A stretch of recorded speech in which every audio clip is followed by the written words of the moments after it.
बाबरी मस्जिद शहीद कर दी गई और एक भी मुजरिम नहीं निकला। बाबरी मस्जिद पर अदालत का फैसला आया और 1 साल में तमाम मुलजिमीन रिहा हो गए। मस्जिद को शहीद करने वाला कोई भी नहीं था। इस पूरे वाक़े ने हमारे आईन को बदनाम किया है। ये बयान कांग्रेस रहनुमा पी चिदम्बरम ने दिया है।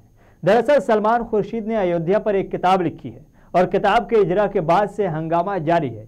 यूपी असेंबली इंतखाब से पहले जिस हिंदू, मुस्लिम और मस्जिद मंदिर का मुद्दा यूपी को चाहिए था वो मिल गया है और अब फिर से मंदिर, मस्जिद और हिंदू मुस्लिम के नाम पर हंगामा शुरू हो चुका है। रिपोर्ट देखिए।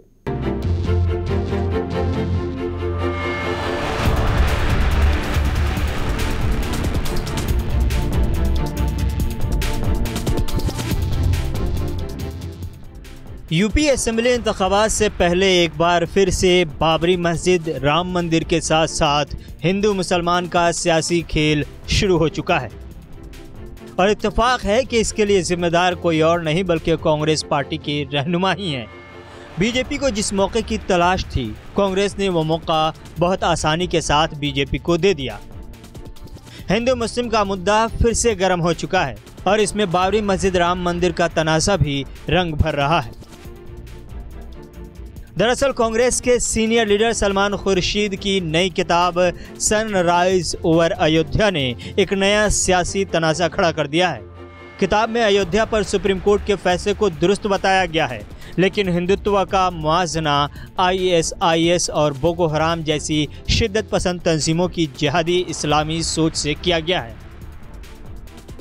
इस किताब का इजरा मध्य प्रदेश में किया गया।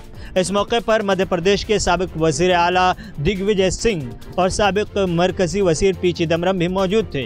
साबिक मरकज़ी वज़ीर सलमान खुर्शीद ने अपनी किताब में लिखा है कि आज हिंदुत्व की सियासी शक्ल एक तरह से सनातन और साधु संतों के कदीम हिंदू मजहब को किनारे लगा रही है, जो यकीनन दाइश और बोको हराम जैसी जिहादी इस्लामी तंजीमों जैसा लगता है। ताहम इस किताब में उन्होंने अयोध्या तनाज़े पर सुप्रीम कोर्ट के फैसले की सताइश की है।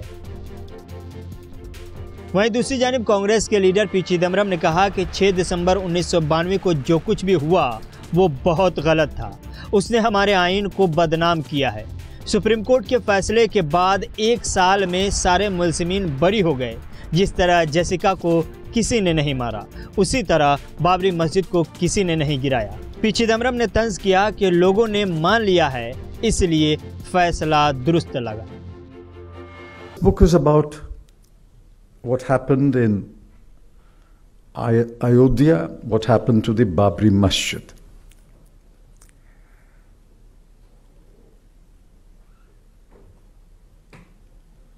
That story started in 1992 and came to a completely unexpected end on the 9th of November 2019, exactly 2 years ago.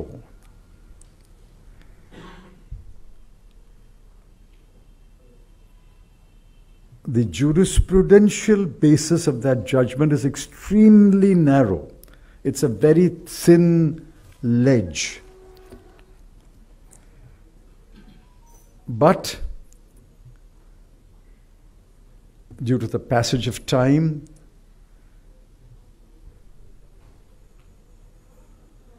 what the author points out is both sides have accepted it. Because both sides have accepted it, it has become a right judgment, not the other way around. It's not a right judgment which both sides have accepted. Because both sides have accepted it, it has become a right judgment. That conclusion will forever haunt us, that in this country of Gandhi and Nehru and Sardar Patel and Abul Kalam Azad, 75 years after independence, we are not ashamed to say that nobody demolished the Babri Masjid. ये सच है कि बाबरी मस्जिद शहीद की गई और इसको भी सच माना जाए कि बाबरी मस्जिद को शहीद करने वाला कोई भी नहीं था, क्योंकि अगर कोई शहीद करने वाला होता तो हिंदुस्तान की अदलिया इसके अहल है कि उसको सज़ा देती। लेकिन हैरानी वाली बात तो ये है कि मस्जिद शहीद हुई और शहीद करने वाला कोई नहीं निकला।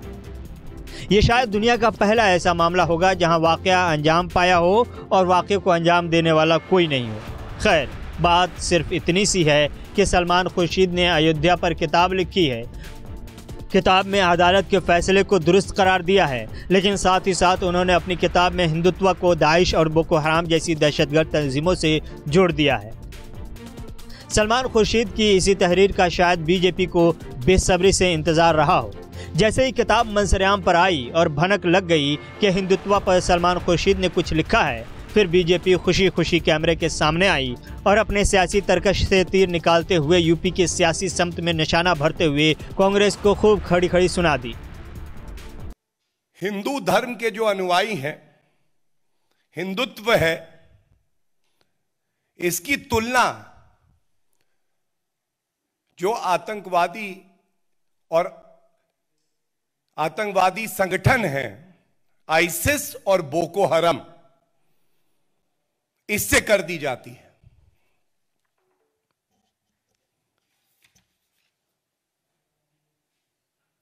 भारत में रहकर भारत के नागरिकों द्वारा इतना सम्मान मिलने के बाद कांग्रेस पार्टी ऐसा क्यों कर रही है? यह सवाल आता है कि क्या यह लाइन सलमान खुर्शीद जी की है? क्या ये लाइन पी चिदम्बरम जी की है? क्या ये लाइन शशि थरूर जी की है? क्या ये लाइन और विचार मणिशंकर अय्यर के ही केवल हैं? ऐसा नहीं है। ये आज कांग्रेस पार्टी की विचारधारा है और ये बिल्कुल स्पष्ट कर देता है कि देश के जो बहुसंख्यक हैं, जिनका बहुत बड़ा योगदान, बलिदान इस देश को अखंड रखने में, मजबूत रखने में रहा है, उनकी भावनाओं को कुचल डालो, उनको बार बार चोट दो।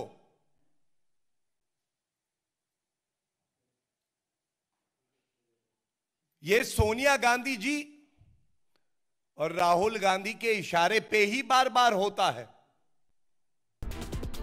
अब आगाज सियासी हुआ है तो अंजाम भी सियासी होगा। आप लिख कर रख लें कि बीजेपी सलमान खुर्शीद की इस किताब को यूपी इंतखाब में खूब बेचेगी और कांग्रेस इस पर सफाई देते देते पसीने में नजर आएगी और टेलीविज़न के बड़े बड़े सूट बूट वाले एंकर दिन रात इसको मुल्क का सबसे बड़ा मुद्दा बनाकर मुद्दतों बहस कराने की कोशिश करेंगे ताकि महंगाई, बेरोज़गारी और गुर्बत व फाका कशी जैसे अवाम के बुनियादी मुद्दों पर पर्दा डाला जा सके।